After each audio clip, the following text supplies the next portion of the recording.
Assalamualaikum warahmatullahi wabarakatuh. Perkenalkan nama saya Surya Triputra dengan NIM 22279016. Di sini saya akan menjawab pertanyaan dari tugas Mandiri 1 dengan mata kuliah Digitalisasi Perdagangan dan Keuangan Internasional. Mungkin langsung saja ke pertanyaan pertama. Sektor manakah yang paling terpengaruh oleh ekonomi digital di Indonesia? Yang pertama itu e-commerce. Sektor ini mungkin yang paling menonjol dalam ekonomi digital Indonesia. Platform seperti Tokopedia, Shopee, dan Bukalapak telah mengubah cara orang berbelanja, meningkatkan akses ke produk dengan harga bersaing, dan mendukung pertumbuhan UKM atau usaha kecil menengah. Yang kedua, fintech. Fintech adalah salah satu sektor yang tumbuh pesat berkat inovasi dalam pembayaran digital seperti OVO, GoPay, dan Dana, pinjaman online, dan layanan keuangan lainnya. Ini membuka akses ke layanan keuangan bagi masyarakat yang sebelumnya tidak terjangkau oleh bank tradisional. Yang ketiga, transportasi dan logistik. Ekonomi digital sangat mempengaruhi sektor transportasi melalui layanan ride hailing seperti Gojek dan Grab. Selain itu, logistik dan pengiriman barang juga mengalami transformasi signifikan seiring meningkatnya permintaan dari sektor e-commerce. Yang keempat, sektor yang paling terpengaruh oleh ekonomi digital di Indonesia yaitu media dan hiburan. Konsumsi konten digital meningkat drastis dengan layanan streaming seperti Netflix, Spotify, dan platform lokal seperti Video dan RCTI Plus yang mengalami pertumbuhan. Ekonomi digital memungkinkan konsumen mengakses hiburan lebih mudah dan terjangkau. Selanjutnya, yang kelima, pendidikan atau edtech. Pendidikan juga menjadi sektor yang berkembang pesat, terutama sejak pandemi. Platform seperti Ruang Guru, Senius, dan aplikasi lainnya mempermudah akses pendidikan dengan menawarkan layanan pembelajaran daring. Yang keenam, pariwisata dan perhotelan. Teknologi digital mempengaruhi bagaimana orang memesan perjalanan dan akomodasi melalui aplikasi seperti Traveloka, Tiket.com, dan Agoda, dan sebagainya. Sektor ini sangat terbantu dengan integrasi teknologi dan memudahkan perjalanan dan booking. Yang kedua, tantangan utama dalam mengembangkan ekonomi digital di negara berkembang. Mengembangkan ekonomi digital di negara berkembang termasuk Indonesia menawarkan banyak peluang, namun juga dihadapkan pada berbagai tantangan signifikan, yaitu kesenjangan infrastruktur digital. Banyak negara berkembang masih menghadapi tantangan dalam menyediakan akses internet yang merata, terutama di daerah pedesaan atau terpencil. Kecepatan internet yang lambat dan koneksi yang tidak stabil menjadi kendala bagi masyarakat dalam memanfaatkan potensi ekonomi digital. Yang kedua, kesenjangan keterampilan digital. Sebagian besar masyarakat di negara berkembang masih memiliki keterbatasan dalam literasi digital. Banyak orang yang tidak memiliki keterampilan dasar untuk menggunakan perangkat teknologi atau memanfaatkan layanan digital sehingga sulit untuk ikut serta dalam ekonomi digital. Yang ketiga, regulasi dan kebijakan yang belum memadai. Pemerintah di negara berkembang seringkali belum memiliki kebijakan yang jelas dan komprehensif untuk mendukung pertumbuhan ekonomi digital. Ini termasuk regulasi yang mendukung startup teknologi, perlindungan data, atau insentif pajak untuk perusahaan digital. Selanjutnya, tantangan budaya dan sosial. Di beberapa negara berkembang, ada resistensi sosial terhadap adopsi teknologi baru. Hal ini dapat disebabkan oleh kurangnya pemahaman tentang teknologi digital atau kekhawatiran tentang dampaknya pada pekerjaan tradisional. Ekonomi digital juga dapat memperlebar ketimpangan sosial jika tidak dikelola dengan baik. Misalnya, pekerja yang keterampilan digital tinggi mendapatkan manfaat lebih besar daripada mereka yang kurang atau tidak memiliki keterampilan tersebut, yang dapat memperburuk kesenjangan ekonomi. Selanjutnya, keamanan cyber.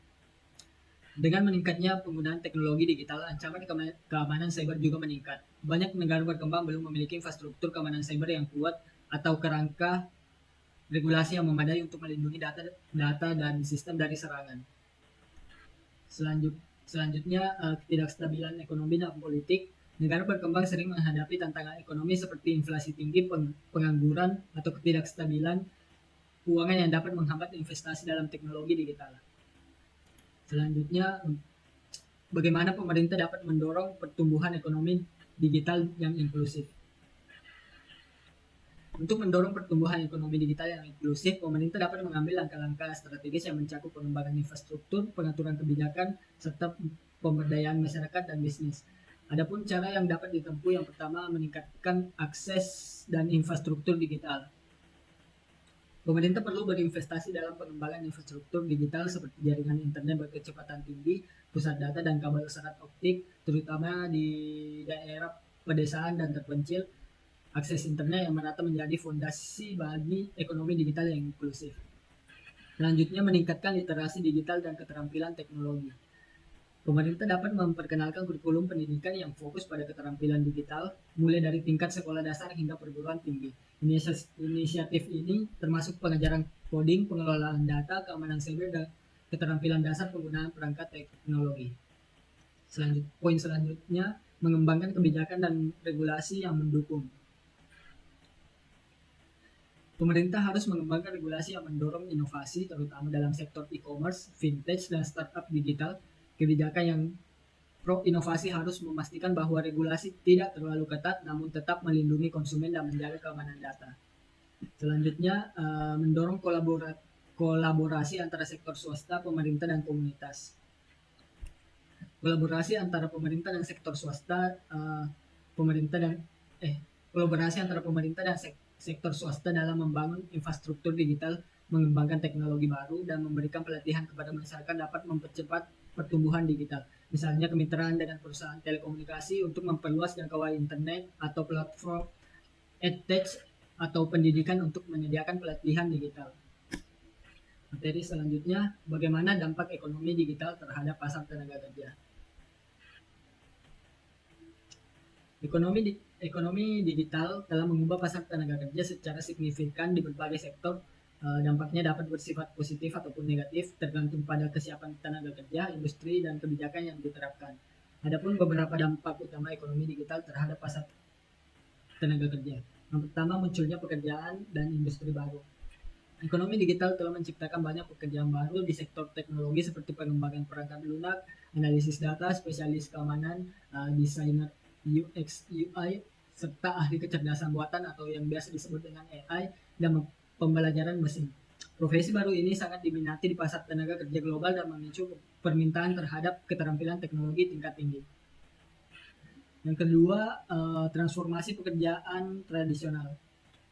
Ekonomi digital dan kemajuan teknologi seperti robotik, otomatisasi, dan kecerdasan buatan atau AI menggantikan pekerjaan yang berulang dan rutin, terutama di sektor manufaktur, jasa, dan pertanian. Proses produksi otomatis di pabrik misalnya telah menggantikan pekerjaan manual, mengurangi kebutuhan akan tenaga kerja manusia di beberapa industri. Poin selanjutnya, munculnya model pekerjaan fleksibel. Gig ekonomi atau ekonomi digital telah memunculkan ekonomi gig atau pekerjaan sementara yang didasarkan pada proyek atau tugas seperti pekerjaan platform freelance, misalnya Fiverr dan Upwork, seperti pengemudi ride hailing, kurir, atau pekerja lepas di sektor digital. Gig ekonomi memungkinkan pekerja untuk mengatur jam kerja mereka sendiri, tetapi juga membawa tantangan seperti kurangnya jaminan sosial dan stabilitas kerja. Di sisi pekerjaan jarak jauh atau remote work, teknologi digital telah memungkinkan pekerjaan jarak jauh yang memungkinkan pekerja melakukan pekerjaan mereka dari mana saja. Hal ini memberi fleksibilitas bagi pekerja, mengurangi batasan geografis dalam mencari pekerjaan, serta memungkinkan perusahaan mengakses talenta di berbagai lokasi. Namun, ini juga meningkatkan persaingan global di pasar tenaga kerja. Poin selanjutnya, kebutuhan terhadap keterampilan baru. Ekonomi digital telah meningkatkan permintaan terhadap keterampilan digital di hampir semua sektor, baik di bidang teknologi murni maupun di bidang non-teknologi. Kemampuan seperti analisis data, manajemen proyek digital, pemasaran digital, dan pengelolaan platform online kini menjadi keterampilan yang sangat dicari di pasar tenaga kerja. Selanjutnya, poin selanjutnya, peningkatan produktivitas. Dengan digitalisasi dan otomatisasi, perusahaan dapat mengurangi waktu dan biaya yang diperlukan untuk menyelesaikan tugas-tugas tertentu, sehingga meningkatkan produktivitas. Alat manajemen proyek digital, perangkat lunak otomatisasi, dan kecerdasan buatan atau AI memungkinkan tugas-tugas yang berulang diselesaikan dengan lebih efisien. Pengurangan waktu pekerjaan rutin. Dengan lebih banyak tugas yang dapat dilakukan secara otomatis yang telah digantikan atau dengan bantuan alat digital, pekerja dapat mengalihkan waktu mereka ke tugas yang lebih kreatif dan strategis, yang pada akhirnya dapat meningkatkan inovasi di dalam organisasi. Pertanyaan selanjutnya, peran penting pemerintah dalam ekonomi digital. Yang pertama, menciptakan kerangka hukum yang jelas dan adaptif. Pemerintah harus mengatur sektor e-commerce. Ini tentang peraturan tentang e-commerce. Pemerintah harus mengatur sektor e-commerce untuk melindungi konsumen dan penjual. Hal ini meliputi aturan terkait perlindungan konsumen, transaksi online, pengiriman, dan kebijakan pengembalian barang. Aturan ini harus jelas agar pelaku usaha dan konsumen merasa aman dalam bertransaksi secara digital. Poin selanjutnya yaitu perlindungan data dan privasi. Seiring meningkatnya penggunaan platform digital, perlindungan data menjadi sangat penting. Pemerintah harus menerapkan undang-undang yang perlu melindungi data pribadi pengguna dan dari penyalahgunaan. Regulasi seperti GDPR atau General Data Protection Regulation di Uni Eropa bisa menjadi model yang baik untuk memastikan bahwa perusahaan menghormati hak-hak privasi pengguna. Poin selanjutnya yaitu mendorong inovasi melalui regulasi yang mendukung. Pemerintah dapat memainkan peran penting dalam menciptakan ekosistem yang kondusif bagi inovasi, misalnya dengan memberikan insentif pajak, hibah penelitian, atau dukungan finansial untuk startup di sektor teknologi. Kebijakan pro-inovasi ini bisa mendorong pertumbuhan perusahaan-perusahaan teknologi dan meningkatkan daya saing negara dalam ekonomi digital. Poin selanjutnya, memastikan kompetisi yang sehat di pasar digital. Pasar digital seringkali didominasi oleh beberapa perusahaan teknologi besar yang dapat membatasi persaingan. Pemerintah harus memberlakukan undang-undang anti monopoli dan mendorong persaingan yang sehat dengan mencegah praktek-praktek yang tidak adil seperti dominasi pasar, praktik predatory pricing, dan pengambil alihan perusahaan kecil oleh raksasa teknologi. Pertanyaan selanjutnya, bagaimana keamanan cyber dalam ekonomi digital?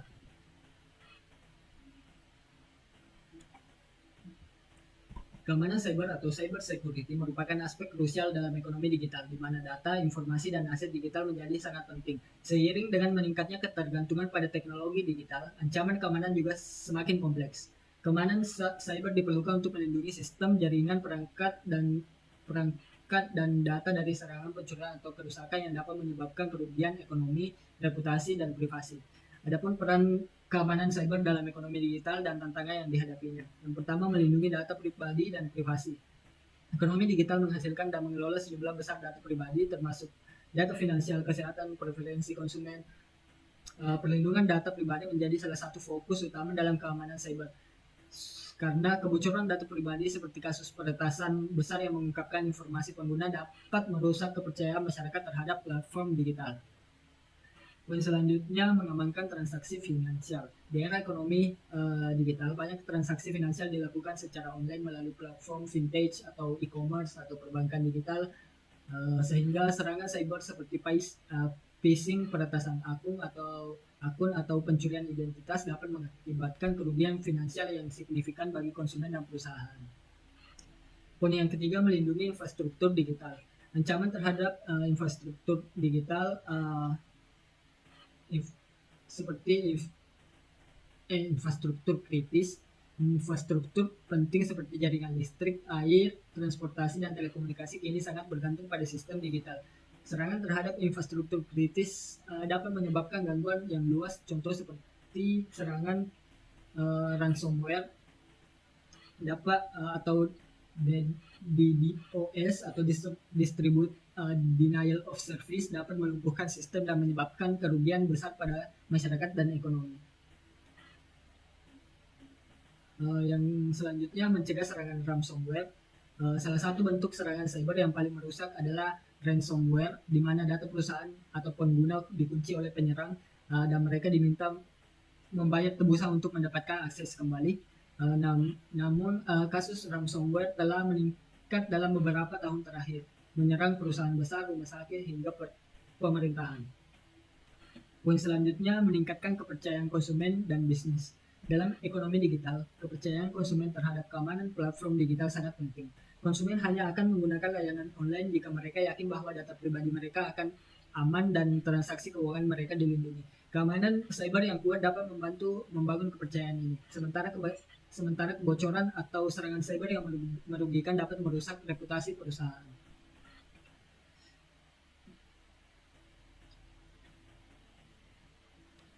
Selanjutnya, poin terakhir, pendidikan dan kesadaran cyber security. Banyak serangan cyber terjadi karena kesalahan manusia, seperti mengklik tautan berbahaya dalam email phishing atau menggunakan kata sandi yang lemah. Oleh karena itu, edukasi dan pelatihan bagi karyawan dan masyarakat umum menjadi kunci untuk mencegah serangan ini. Selanjutnya, etika dalam ekonomi digital. Etika dalam ekonomi digital adalah serangkaian prinsip dan standar yang mengatur perilaku individu, perusahaan, dan pemerintah dalam menggunakan teknologi digital, data, serta platform online. Dengan ekonomi yang semakin bergantung pada teknologi, masalah etika menjadi semakin krusial untuk menjaga keadilan, keamanan, transparansi, dan kepercayaan dalam dunia digital. Beberapa aspek penting terkait etika dalam ekonomi digital meliputi privasi, penggunaan data, hak-hak pekerja, inklusivitas, hingga tanggung jawab perusahaan teknologi. Adapun beberapa area utama etika dalam ekonomi digital. Yang pertama, privasi dan perlindungan data.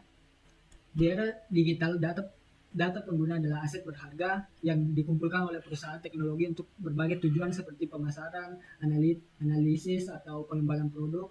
Etika mengharuskan perusahaan untuk mengumpulkan dan menggunakan data secara transparan, hanya dengan persetujuan pengguna, dan hanya untuk tujuan yang jelas dan sah. Misalnya, perusahaan harus memberikan informasi yang jelas tentang bagaimana data akan digunakan dan memberikan opsi bagi pengguna untuk menolak pengumpulan data.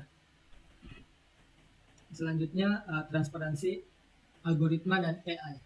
Di banyak platform digital, keputusan penting dibuat oleh algoritma seperti konten yang ditampilkan di media sosial, produk yang direkomendasikan di e-commerce, atau keputusan kredit di layanan fintech. Dalam konteks etika, perusahaan harus transparan tentang cara kerja algoritma dan memastikan bahwa mereka tidak beroperasi secara diskriminatif atau bias terhadap kelompok tertentu. Sedangkan untuk AI dan machine learning dapat meniru atau bahkan memperkuat bias yang ada dalam data yang digunakan untuk melatih sistem tersebut. Oleh karena itu, etika dalam ekonomi digital menuntut pengembangan AI yang bertanggung jawab, di mana perusahaan mengidentifikasi dan mengelola potensi bias serta memastikan bahwa AI digunakan secara adil dan inklusif. Poin selanjutnya, tanggung jawab perusahaan teknologi. Perusahaan teknologi memiliki tanggung jawab etis untuk memastikan bahwa produk dan layanan mereka tidak disalahgunakan. Misalnya, platform media sosial harus bertanggung jawab dalam memoderasi konten yang berbahaya seperti ujaran kebencian, kekerasan, atau misinformasi. Mereka juga harus menyeimbangkan antara kebebasan berbicara dan tanggung jawab sosial untuk mencegah penyebaran informasi yang salah. Poin selanjutnya, keamanan dan perlindungan konsumen. Perusahaan memiliki tanggung jawab etis untuk melindungi data konsumen dan memastikan keamanan cyber yang kuat. Pembobolan data atau serangan cyber yang merugikan konsumen dan perusahaan dapat mengakibatkan kerugian finansial, reputasi, dan privasi. Oleh karena itu, perusahaan harus proaktif dalam melindungi sistem mereka dan memastikan bahwa pengguna diberi informasi tentang potensi risiko. Poin selanjutnya, inklusivitas digital. Etika dalam ekonomi digital menuntut agar teknologi dapat diakses oleh semua lapisan masyarakat. Kesenjangan digital, di mana akses terhadap internet, perangkat digital, dan literasi teknologi tidak merata adalah masalah yang sangat penting, terutama di negara berkembang atau di wilayah terpencil. Pemerintah dan perusahaan perlu bekerja sama untuk menyediakan akses internet yang terjangkau dan pendidikan digital bagi semua orang, sehingga semua orang dapat berpartisipasi dalam ekonomi digital. Baik, sekian dari saya. Terima kasih. Assalamualaikum warahmatullahi wabarakatuh.